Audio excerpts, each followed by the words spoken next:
Okay, so yeah, let's start. Okay, so we'll be going through with a new topic for this session this week: acquisition management. Many of you have heard about talent acquisition. It is called in other names such as recruitment management, or like a selection management, or a talent acquisition, or sometimes as acquisition management as well. But what actually is acquisition management? So how do the hiring people in an organization, what strategies they use to acquire the talents for their organization? See, acquisition is not just a mere HR function. So it's not the normal function, and because nowadays many trends are being followed in acquiring the talents, acquiring the actual, the real talents, who are required for doing a particular or specific task, or performing a specific job in the organization. So it's not about just for the time being, you select someone, give them a training for a week or two, and then making them to work on the project or the process, and pay them the salary, and it's not just the same way of work culture anymore. So identifying the talent in the individuals. So first you need to identify the talent in the individual, and even there are many scenarios which has happened recently in industry. There is a trend in the industry, though there is no not exact position available, or there is no exact vacancy available right now in the organization, but if a organization wants to hire a particular individual who is talented in performing some task, a specific task, they can hire that person, and they can create a role or designation for that person. So that's been happening now. Okay, so it's not that the conventional way of the vacancies are there, and you have to advertise that your company has vacancy, and the required qualification is this and that, and once you have got the the pool of received the pool of applications, you have to sort out the applications, identify, I mean, out of 50 or 100 applicants, you have to call for around 25 to 30 applicants. You have to conduct a basic round of interview, then you have to go with the second round, third round of interview, and finally you will be selecting around say 10 to 12 uh, required staff, which is for required for your organization. So that is not happening nowadays. So that's happening for mere jobs, for example, for operational level jobs. So that is happening, but for other positions, to fill up the other positions in the middle level or in the top level of the management, so you need to acquire the talents. Acquire, it's about you're going to identify the talents in the pool of candidates, and you have to acquire them for your organization. So acquirement, it means acquisition, it means not only you're selecting and recruiting a candidate, but you're making the candidate to stay in your organization for a sufficient time, for a a prolonged time, because you need the candidate's skills, you need the candidate's task to contribute to the organization in the long run. So that is what acquisition is all about. Though it may seem like a HR management, human resource management, acquisition is something much better, or an extreme term to human resource management. So let's see what actually is acquisition. So understanding the scope, objectives, and strategic importance. First, let's understand it. Scope, where and all it can be extended, where it works out. So it is not about hiring the people, but it's about strategically attracting the people. How do you attract strategically? That is, how do you attract the talents using strategy? By uh, advertising your company. First you have to advertise your company, that no like you're from this organization, that is no like you're no like uh, advertising the job on behalf of the of your organization. So what is your organization all about? So when it started, what is the purpose of no like starting this organization, what is the objective of your organization? So you are just marketing the organization in the initial stage. That is the initial stage of the acquisition. So first market your organization. So once no like you have marketed, ask the no like induce the candidates no to apply for the position. So strategically attracting by no like saying so where the posting will be done, and in which venue, or no like where the candidate will, if selected, where the candidate will be posted, where the candidate has to work, what are all the benefits the candidate will get apart from the salary part, like stay and food and accommodation, or no like conveyance, and maybe no like for like like abroad trips, and no like for any of offshore projects and everything. So you're going to know like advertise your organization on the front end, and you're going to attract the candidates for your organization. So strategically attracting, identifying, so there will be a pool of candidates who is going to know apply for one single position, right?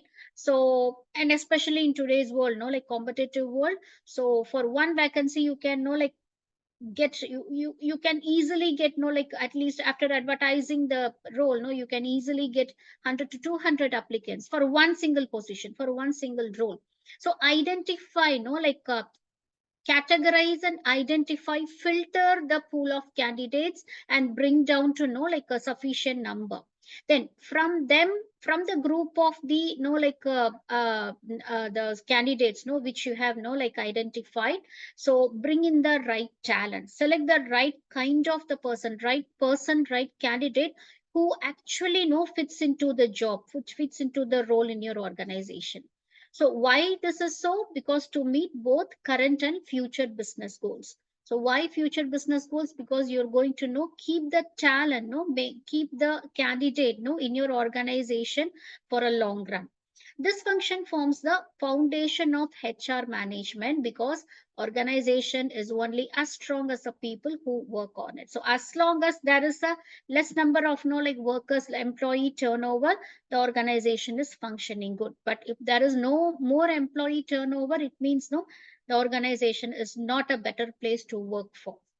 So acquisition management, it's all about no like a critical strategic function. It is within the HRM and goes beyond filling the vacancies. So it's about building the future workforce. You're building the future workforce, no, who's going to work for your organization by utilizing their talents, skills, and no like um, their energy, and no like all their positive things, no, so that in another 10 years, another 15 years, they are going to be the decision makers in your organization.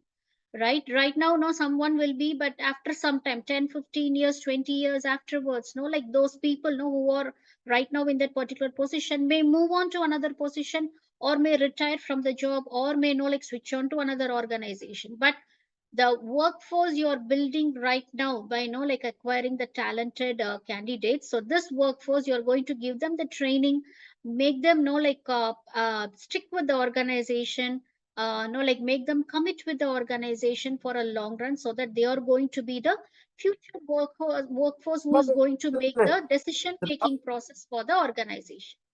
So, with the right people in the place, companies are better equipped to innovate, compete, and grow in a rapidly changing world.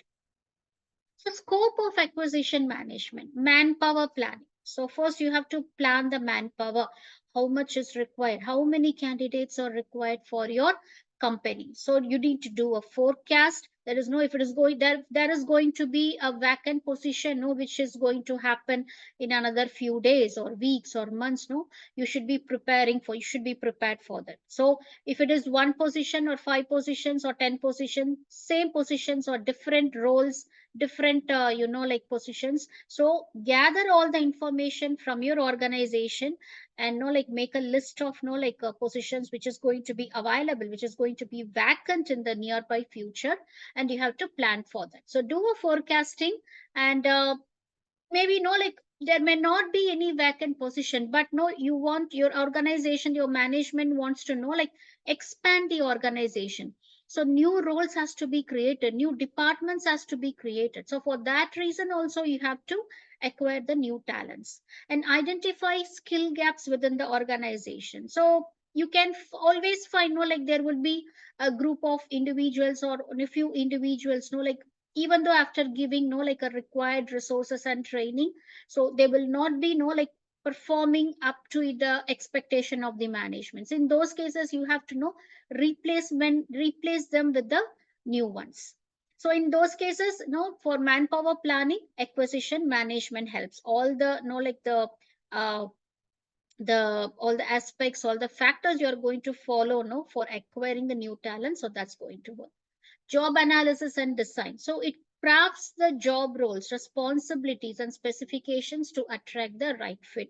So you have come across a profile now who is the candidate is like exceptionally good in a particular task, but right now your organization doesn't have that required position.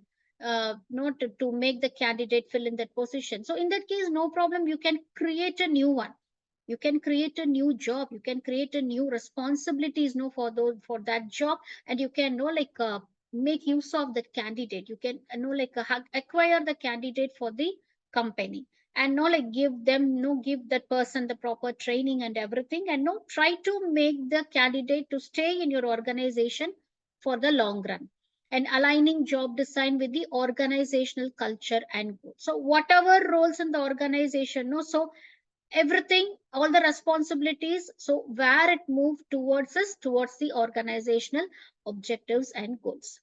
And then is the recruitment and selection, sourcing candidates through multiple channels. That is internal sourcing through transfers and through like promotions, and external transfers. That is like external channels through like any recruiting agency or by advertising, digital advertising in the digital media platform, or asking the like candidates to apply in the company's website. So through these like ways you can do the recruitment and selection.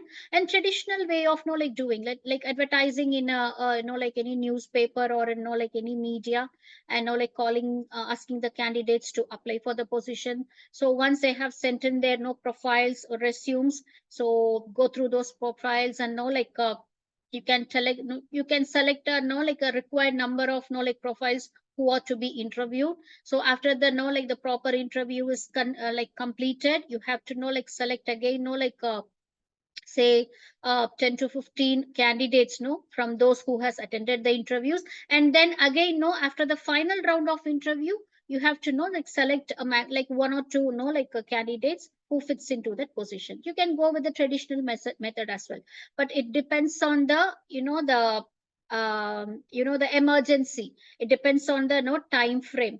If you want to fill up the role immediately, you cannot go for the traditional like mode of recruitment and selection. You cannot choose it, so you have to be little bit fast. So first identify the jobs and roles, the responsibilities, the task required for that particular role, and then like check with the time availability of time, and the availability is like very less. That is like there is time is limited, so don't go for traditional method because like it takes some time. So if there is enough time, go for traditional method if your management is okay with that. Otherwise you can go for a faster mode of recruitment. Then finally, once you have like selected a pool of selected from the required candidates from the pool of candidates, so what you can do is go for onboarding and integration. That is induction process. So onboarding and integration process is like introducing the company in person to the candidate. So initially you are just advertising through social media platforms, through like any other media channels, but here through magazines. But here, what you're doing is introducing your organization and explaining them about about the roles and responsibilities you are going to take up in this organization. So the leave policies, the PF policies, the salary, whatever, no, everything about, completely about, no, A to Z about the job. So that would be explained in the onboarding and induction section.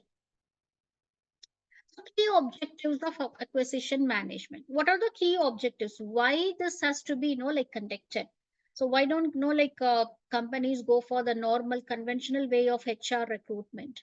Attracting the right talent. So there is more required, because in this competitive world, it's not enough to pick up a candidate or select a candidate uh, just for filling up a position. No, the job needs more than that. The role needs more than that.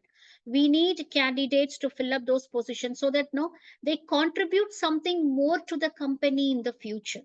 You're not just merely doing their jobs for which they have been selected, but they contribute something. They become something, contribute something innovative to the organization, so that the organization can sustain itself in the industry. So that's why you have to select the attract the right talent. Then minimizing hiring time and cost. So if properly managed, if everything is done in advance, how to go with the selection, how to go with the advertising process, how to go with the recruitment for a process, then finally how many people, how many candidates has to be filtered finally, and how the induction program has to happen, what resources we have to provide to those candidates. So all this, if it is managed, everything is managed in advance, so it minimizes the hiring time and cost. Then an enhancing employer brand. So positioning the organization as an employer of choice through positive candidate experiences. You can very well see that, no, like many companies, because of the employees' feedback, no, nowadays employees are giving feedback about their companies in social media platforms, especially, platforms like Facebook, LinkedIn. So they say, no, it's a happy place to work with.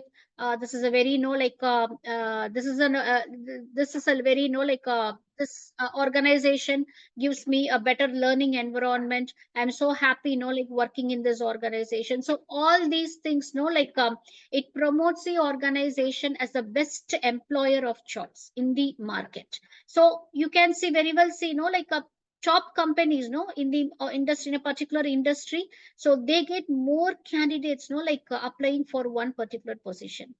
So that is no completely opposite to some other organizations, no, which has very poor feedback.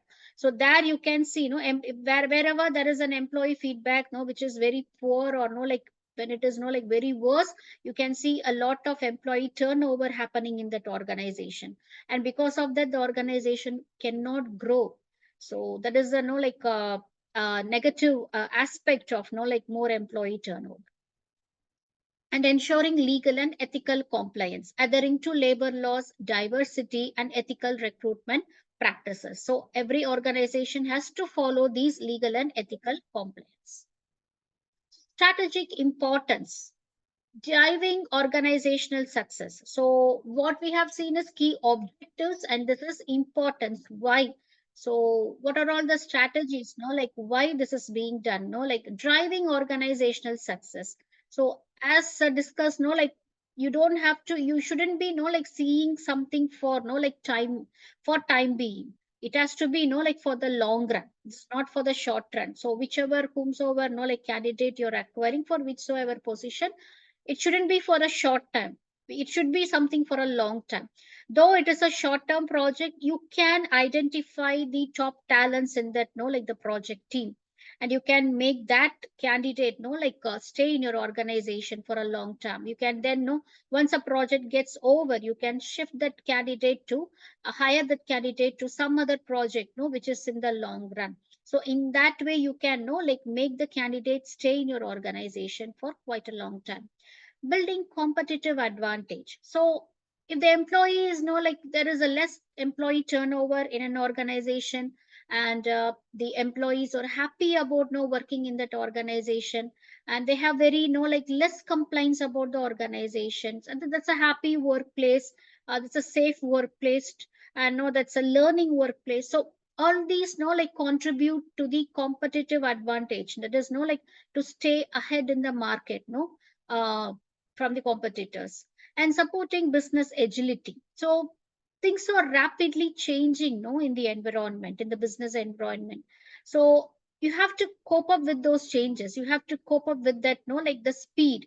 So for that reason, no, you have to adapt to market changes through timely and relevant hiring. Because if you take some time to know, like if you delay the process, what happens, the talent will be like acquired by your competitor, by your competing team, or by like some other like company in the industry.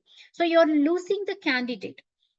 It's not just losing the candidate, you're losing a candidate no who are exceptionally good in no performing a task. So you shouldn't be taking no like too much time thinking about whether to hire a candidate or not.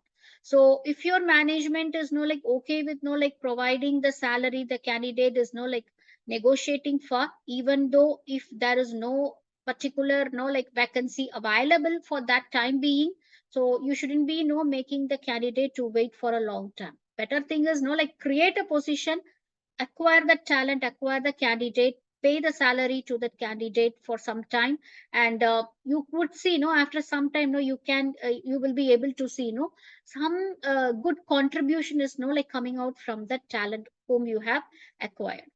Aligning talent with business strategy. So ensures that HR practices support long-term organizational objectives. Then is manpower planning and forecasting. So what are all the steps, techniques, and to forecast the manpower which is required by your management, and how to go with it. First, let's see the techniques. So the manpower planning and forecasting, it acts as a uh, sorry it acts as a GPS of talent management. So what is a GPS of talent management? So since like talent acquisition is not a one time activity, so it's no like it's been done by the organization multiple times, so that multiple talents are acquired to the company. So it acts as a GPS of talent management, guiding organizations to the right people, right time, and the right roles. So it keeps on happening so that like right talents, right candidates are like easily they are identified and like acquired. So as the business grows and evolves, what happens? So forward thinking approach to workforce planning, it ensures to stay that they stay competitive and agile. In the world driven by data and agility, manpower planning and forecasting empowers the HR professionals to anticipate change instead of reacting to it. So, if at all no, there is a vacancy, or if at all there is a need to complete a task, a particular a specific task, and you don't have no like people existing no in your organization who is no like able to perform that task, so you don't have any other way, you have to hire a new person. That task may be a one time task. Okay, for your organization the task may be a one time task, but uh, even for that purpose like right now there are no eligible candidates to complete the task. So you have to hire someone from the outside, or you have to hire someone from the from your competitors organization. They may be the candidate may be working with the competitor, but may like advertising your like company by giving attractive salary and attractive incentives and other benefits, you can hire them. So it's all about like staying the two steps ahead, that is equipping business with human capital needed to achieve their strategic goals. So first let's understand what is manpower plan. How do you plan the manpower? It's also called HR planning. So analyzing and identifying the current and future human resource needs of an organization. The current as well as the future human resources. So you have to analyze and identify. The second thing is ensuring the right number and right kind of people are in the right place at the right time. So if you're no like going to no like fill up one position, so your team is no like being no delegated with that responsibility. So you have to fill one position. So you have to know like scrutinize and know like go through at least 15 to 20 candidates profile, no, to fill up, select one from those pool of candidates and to fill up that one position. So if you're just no merely going with no like scrutinizing or no like going through the profiles of hardly 3 to 5 candidates, that's not going to work out. Because no like there are many candidates no like outside the organization, no, which are highly, who are highly talented, multi skilled, and no like multilingual, and which can, who can no contribute their best, no like the best to the organization.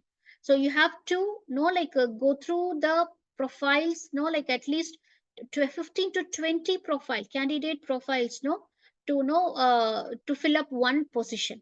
And out of 15 to 20 you have to know like after recruitment select, no, you have to select at least no like say 7 to 8, and out of them finally you have to come up to know like say 2 to 3 candidates, no, in the final stage of your no like interviews, and finally one person has to be selected, that is the top among them has to be selected.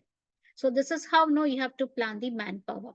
But if you are going to know like acquire, you need, your organization needs at least no like say 15 to more than 15 to 20 candidates, more than that, even more than that. So in that case you have to know like attract at least 100 to no like 200 candidates to apply for those positions. So you cannot just go with no like asking no like your no like asking at least 20 to 25, no, that's not enough. You have to know like go through the profiles of at least 20 to 100 to 200 profiles, no, so that you can know like bring it up to select the talented no candidates from that pool of 100 to 200. Then objectives of manpower planning. So what are the objectives? Forecast work requirements, ensure optimum utilization of the resources, and minimize the talent gaps and avoid shortages or surpluses. Prepare for internal mobility, retirements, and succession, and align HR strategy with overall business objectives. So, forecast workforce requirements based on the organizational goals. So this organizational goal has to know like like it should be no referenced to the workforce retirement and the vice versa. The workforce requirement has to get the reference to the organizational goal, so both should be no like interconnected. If you're going to recruit someone no like whose task is not going to directly or indirectly contribute to the organizational goal to reach the organizational goal, then that is of no use, right? There is no use in selecting such a candidate and paying the candidate. So the right workforce has to be selected, so that right forecast has to be done on the first basis.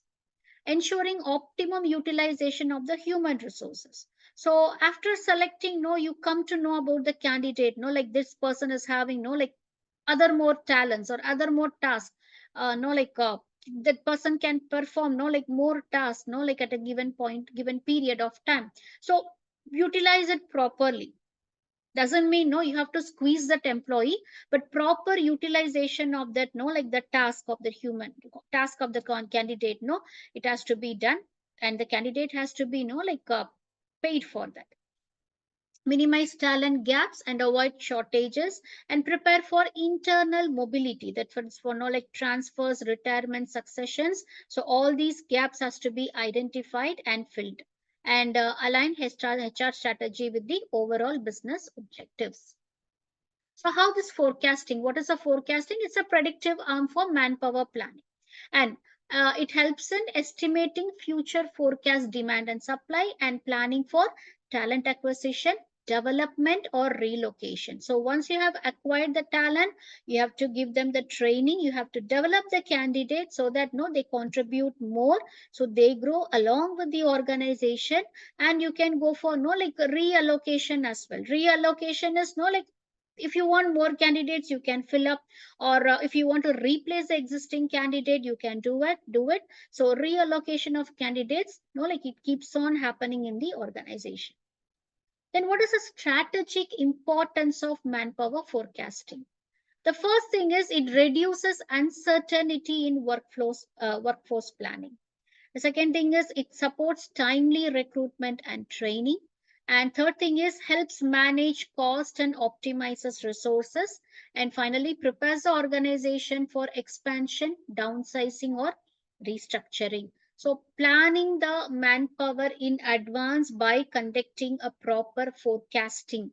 So, that is very important because if you are waiting till the position to be vacant, no, so that's not going to help because by the time when you advertise no the role, when you advertise the vacancy, the talents, no, the pool of candidates, the required talents, no, they may be recruited by no your competitor company, by other companies.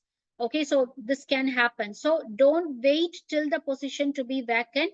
Identify, forecast the positions which are to be no like vacant, which will be vacant in the future in your organization, and plan accordingly, and supports timely recruitment and training. So, if you want to know, fill up a position with the right candidate, you shouldn't be no like acquiring them no, the day just before no the vacancy is going to happen. No, it has to happen well in advance so that no the candidate is being no properly introduced to the company by no conducting an orientation and induction program, and the candidate has to be trained by the no like the employee who is going to leave the company, or who is going to get transferred no from that position, or who is going to retire from that position whatsoever. So they have to know like have a proper training, and then they have to know like start the work. So it should be done well in advance before the vacancy happens. So you're going to identify there is a no like a possible vacancy going to happen, but don't wait till the vacancy has happened. Then helps manage cost and optimizes the resources. So it depends on the the HR department or the management decision what kind of training has to be provided to these provided to a candidate or a pool of candidates. So they can use like any training techniques, whatever like classroom training, on the job training or off the job training, vestibule training, or simulation training, whatever it is like, or they can be directly like taken into the position. They can be like asked to like start their work, and by like working they can like they will be slowly learning so how to like make things happen. So it depends on the management's decision, and like the the ideas given by the HR department, so how the training has to takes place, so that optimizing the resources happens and managing the cost happens, and prepares the organization for expansion, downsizing, or restructuring. So, since the candidates are like taken well in advance, proper training has been given, has been introduced to the company's policies, and know like everything about their job responsibilities, roles, and everything. So you can know like then the department can know like easily work on know like downsizing or restructuring or business expansion. So let's see, like what are all the key techniques in manpower planning and forecast. The first thing is trend analysis. That is, uses historical data to predict future HR needs. And then is workload analysis. That is, compare current workloads with the available human resources. And ratio analysis establishes a fixed ratio between business metrics and staffing needs. And then is Delphi technique and managerial judgment and scenario planning. So through these techniques, manpower planning and forecasting can be done. First one is trend analysis. Check the current trend in the market. So how other companies are like recruiting for their organization, what type of talents they are looking out for, what type of talents they are acquiring for their organization, and like what are all the job roles like they provide in their organization. So take a peek on no other companies in the industry. Take a peek on your competitors like manpower planning, so how they are working out. So what is the trend happening right now in the HR industry? What is the trend right now like you don't have to like ask all the employees to like come to the office and like go for work nowadays. Like even marketing is being like done online. So even if you're recruiting like marketers, you need like marketing personnel for your organization, you can very well give them the option of like work from home. They can know like be at their home or be at their know like choice of location, and know like with the know like the system with the internet connection with the laptop, they can know like aram say no like they can work from the comfort of sitting at home. The thing is no, the job has to be done, no, the daily task has to be completed, the daily targets has to be achieved. So that is the thing, no, which contributes to the profit of the organization, right? So if that is done, then no problem, no problem of no like whether the candidate is working in your office premises or working it at their home. So that is the no like the trend right now. The work from home trend is no like happening. So since because of this no like even global companies, no, they have employees no like globally. That is no like US companies and no like say companies in foreign countries, no, they recruit people no from all over the world. They don't have to look only for those candidates no who belong to their home country. So they nowadays know like those companies or no like acquiring the talents no from the pool of no like the candidates no who are globally scattered. So if a UK company wants to know like hire a particular talent no for performing a particular job, they don't have to go for no only UK citizen. So they can hire from anywhere. They can hire a no like a person from China, a person from India, candidate from Africa, and they can give them the work from option. So all they have to do is no like as long as no like the candidate is no like giving their best, being committed towards the work, giving their best, and no like contributing to the no organizational goal by no creating profit and no like completing the day to day task, no. So as long as that is happening, no problem. So these companies are happy with it. So that's a trend happening. So if a sales team grows by 10% every year, hiring must match that trend. So if an expansion is happening in the company, so according to the expansion, you have to hire persons. So see the industry trends, no? And then is workload analysis. Compare current workloads with available human resources. That is presently the no like the workload may be no equally distributed to the available candidates. But after some time say there is a layoff by like say 10 to 12 candidates leave the jobs and go, or 2 3 candidates like got promoted or being not transferred. So then there is a the workload has been no little increased for the existing employees, because now there is not that enough workforce no to tackle the workload. So in that case, you have to hire new ones, no, to fill up the position. Helps determine how many people are needed based on task volume.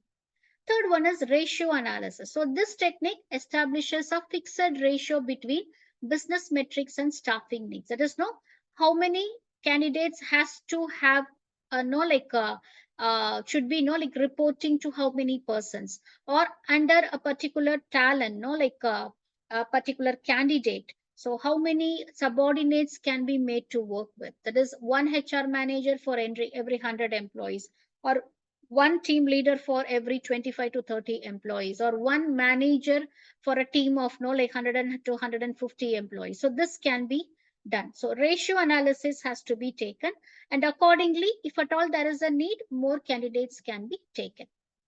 Then is Delphi technique. We know very well what is a Delphi technique. So continuous expert opinion is being sought after no like many round of no like opinion poll and everything. So expert opinion based forecasting through structured group discussion. Through this technique, you can go for recruitment, and reduces biases and ensures a well-rounded forecast, because everyone's idea will be heard and everyone will be happy, no, whoever is in the group discussion. Maybe from your no like operational management, maybe from middle management, or maybe like candidates, I mean, who is taking part in this group discussion can be from top management as well. So for every level management, no, the participants know who are discussing about how many talents has to be acquired for the upcoming season. So everyone will be happy because everyone's voice will be heard, and finally anyhow the final uh, decision will be like it would be a combination of like all the ideas and inputs by the other persons. So reduces biases and ensures well-rounded forecast. And managerial judgment. So go for a managerial judgment that is relies on departmental heads experience and an intuition to estimate staffing needs. So ask the managers, no, of each and every department, how many candidates would they be needing, no, like in the future, that is no, in the nearby future, so that no, they can support those managers with their task and performance. And finally, no, like a scenario planning develops different possible futures, that is growth, recession, and plans workforce needs accordingly. A strategic tool for long-term HR planning. That is, if the organization know like wants to have a new premises, that is a they are going to know like start their activities, planning their activities in a new venue, new city, or a new place, no, like they are going to capture no, like another market. So in that case, we very well know that this is going to be the organization plans, and they are going to like implement this plan in this particular time. And for that you need to hire more employees. So scenario planning, like that also helps in taking like acquiring talents for your organization. So any of these techniques can be used, or no, like a combination of these techniques can be used, or an organization cannot take any no like a two or three techniques together and no like go with the decision making. And remember, always remember, so what type of technique you are going to follow, it's no like depends on no the time frame, that is the time availability. So how fast you are going to need a talent no acquired to your organization. If the time is very less, you shouldn't be going for no like Delphi technique, or no like a traditional way of uh, the acquisition, because it takes too long. So go for no like a managerial judgment, or go for say ratio analysis, or go for no this workload analysis or trend analysis. So currently what is the trend in the industry, what is the trend no like which is followed by your competitor. That's why they are like succeeding, that's why their employees are very happy. So seek into that, learn about that, do a forecast on that, and acquire the talents well in advance. So then we are going to discuss about job analysis and job design. So the department, HR department, acquisition department has to first understand what is a job analysis and what is a job design. So based on that, that is not having a clear idea about that, so you have to go for the acquisition process. So how to create a job description and specification to align with recruitment needs. First is hiring the right candidate starts with knowing exactly what you need. So if there is going to be a vacancy happening in your organization, study about it, learn about the vacancy. What is the name, no, the uh, role of that vacancy. There is no like for which role that we have to know like acquire the candidate. So if it is going to be say procurement executive, it means no, this person has to work under a manager. This is not a managerial position, but it's a like a assistant managerial position, like this candidate, the candidate who you are going to select, recruit and select. So that person has to work under a manager. So this person has to report to a manager. So what should be the responsibilities, no, like day to day task and responsibilities this particular person has to do as a procurement executive. So what would be the work timings for this particular person and for this role, and what are the tasks no this person has to perform, and maybe on a daily basis or a weekly basis, and to whom this person should be reporting to, what would be the salary would be given to this person, and everything. What position no like this candidate will be no like filling up in the overall organization, whether this candidate will come under say management, or the the operational management. So tactical management or the operational management. So under which category this candidate is going to fit, or this role is going to fit. So this is what job analysis is. That is know exactly what you need. Then once that you have learned, then go for the advertising your organization so that you can attract the candidate. So this is where job analysis and job design play a critical role in HR. These tools form the blueprint. That is no like it gives a clear idea about no like what kind of talents to be no like acquired. These tools forms a blueprint of effective recruitment, ensuring clarity, consistency, and alignment between roles and business goals. Job analysis and job design are not just HR exercises. It is not a mere HR exercises, but they are the strategic tools that defines what a job is and what kind of person is best for it. An accurate and thoughtful analysis leads to better recruitment, improved performance, and a more engaged workforce. So first, let's see what is the job analysis. Then we will discuss what is a job design. Okay. Job analysis. What is it? It's a systematic process of collecting information about the job's duties and responsibilities, the job's required skills, knowledge, and qualifications to fit in the job, and the working conditions and performance standards for that job. First is duties and responsibilities to fit into the job as a procurement executive. What are all the duties no of that person, and what will be the responsibilities of that person, of that candidate. Second thing is the required skills no the candidate should possess to fit into the position of procurement executive. So procurement executive, the person should be like having a knowledge about procurement. That is like should have no knowledge about what is a like business, and what is procurement all about, what who are the suppliers, who are the vendors, and what are the roles and responsibilities of the procurement department, who is going to be the manager. So the required skills and knowledge and qualifications, so these things no like this has to be understood. And then working conditions and performance standards. So if at all the candidate is selected as a procurement executive, where the candidate would be working, whether in the main office or in the corporate office or in the branch office or in the manufacturing plant or in the warehouse plant, or where the position will be like stationed, where the candidate will be stationed, the working conditions where the person will be candidate will be working, and the performance standards. So what are all the performance standards the person can like achieve. So whether there is a like a chance of like growing up in the organization, that is like whether there is a chance of a promotion for this candidate for this role, or whether there is a like chance of transfer for this role. So performance standards that has to be clearly identified. So the duties and responsibilities of a particular job, required skills for a candidate to fill in the job, knowledge and qualifications required for a candidate to fill in the job, and the working conditions and performance standards of the job. So this constitutes the job analysis. So it answers the fundamental question that what does what does the job involve and what kind of person is best suited for it. So what are the key outcomes of job analysis? Job description and job specification are the two key outcomes.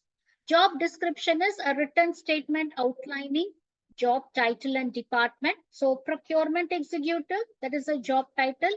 Department is procurement. Duties and responsibilities. So as a procurement executive, this person has to support in procurement functions, has to know the organization's suppliers, and has to report to the procurement manager.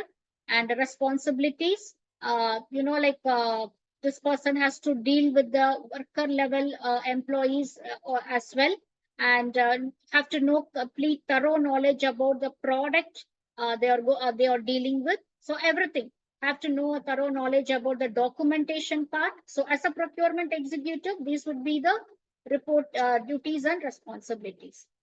Reporting relationships. So as a procurement executive, so where to whom this person will be reporting, maybe to the team leader, or no, like if at all he is in a team or she is in a team, or this person has to report it to the manager. Immediate reporting person would be the procurement manager.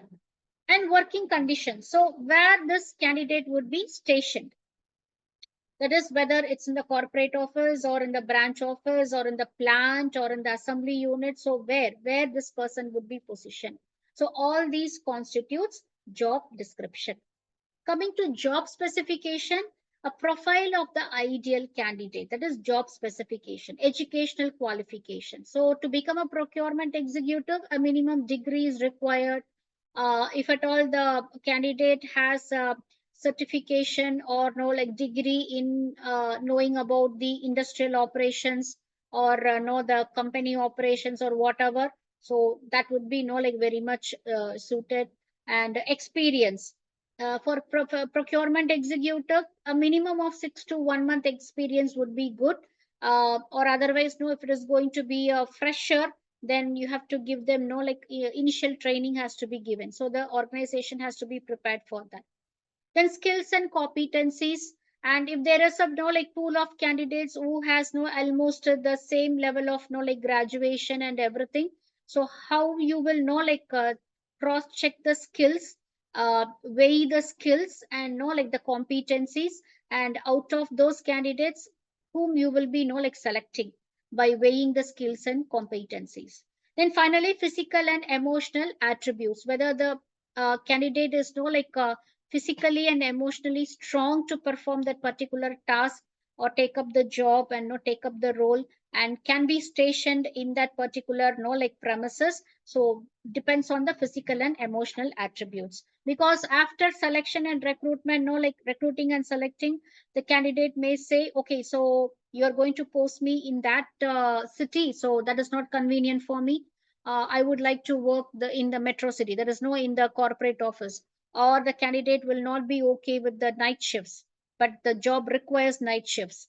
And food is not okay no like with me, I mean the food provided no like in your place in your company or the place where I stay, because no you have no like transferred me to that particular branch, but the food there is no like it's not quite okay for me, or the accommodation is not quite okay for me. So all these will lead to employee turnover. So physical and emotional attributes also no like it no like it has its importance in job specification. So this is all is about the job analysis. Then there are various methods for conducting job analysis. First one is observation method. Watch the employees perform their task. And interview method. Ask the employees and managers about the job duties. And questionnaires. Structured forms like PAQ, position analysis questionnaire.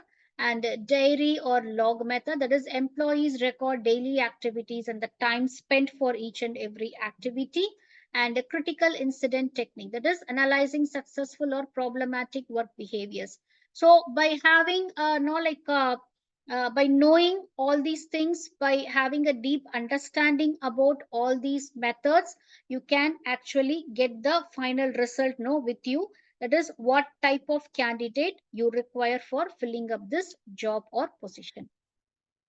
Now coming to job design. What is job design?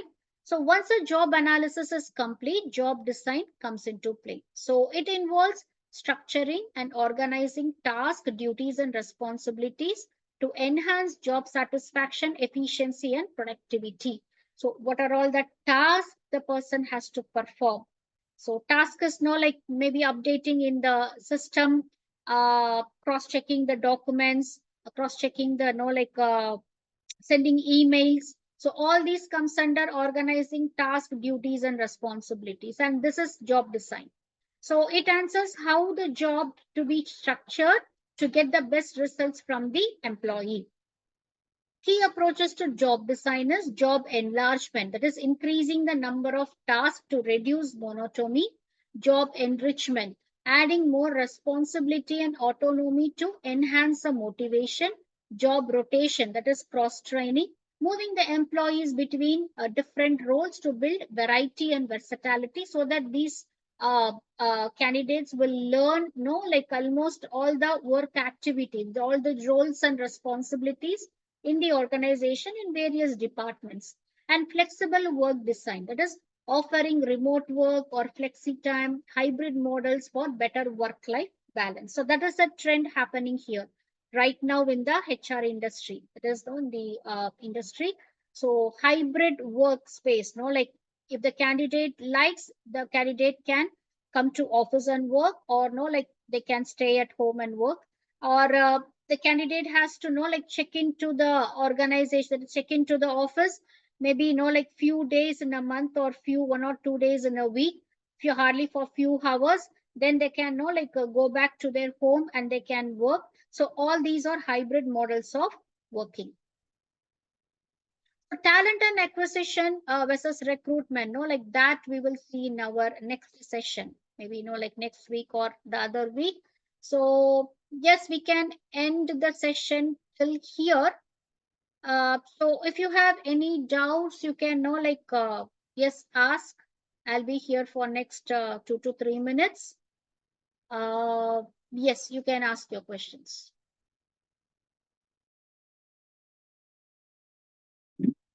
Ma'am, do you get the schedule for the exam?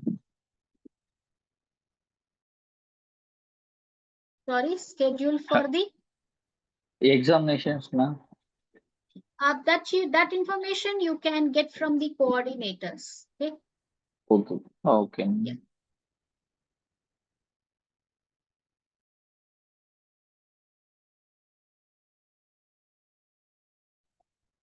Thanks, ma'am. No questions. Yeah, you're welcome. You're welcome.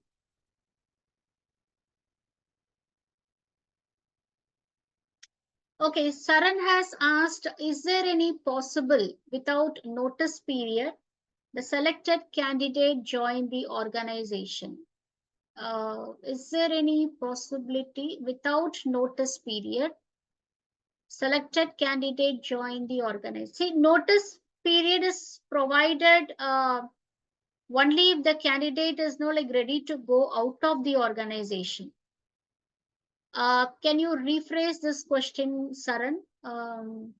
Okay, so you're asking whether the candidate can join the organization immediately, right? Is that right? Yes, ma'am. Without notice period, it is. Yes, ma'am. It is right, ma'am. We have urgent basis. The recommend will be filled. This, ma'am. How can the candidate without notice period join the organization first? That depends on the, if your management is okay with that, you can immediately, ask the candidate to come. I mean, from a particular date, you can ask them to come. If at all there is a immediate urgency to fill up the position, you can very well ask the candidate to come, so that you can give them the training and ask them to carry on with their work. But you need to discuss with the right person for this, because we cannot take decisions on our own, right? So everything has to be uh, we should be given the permission to carry out these activities. So discuss with your reporting officer, or discuss with your management, and if they say yes, you can go ahead with filling up the position right away. Okay, ma'am. Thank you. Mhm.